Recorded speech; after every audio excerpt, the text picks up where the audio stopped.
जो शिवाय देऊन पण हसतो तो आपला जिगरी मित्र असतो.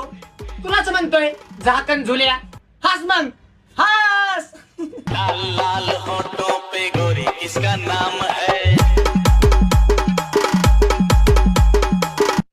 आत्ताची पोर शाळेत जाताना फुल जेल बिल लावून फुल मॉडेल बनून जातात. आणि जेव्हा आमचा टाइम होता तेव्हा आमची आई आम्हाला खोबऱ्याचं तेल वाचायची, नुसता चापचूप भांग पाडायची, नुसतं सपाट.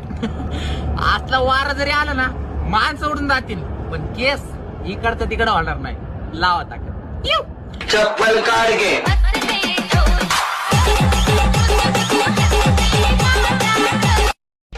खोट खोट बोलायचं नाही. भावा खरं खरं सांग, वहिनीसोबत लग्न कधी करायचंय? हा करायचंय ना? खोट बोलायचं नाही.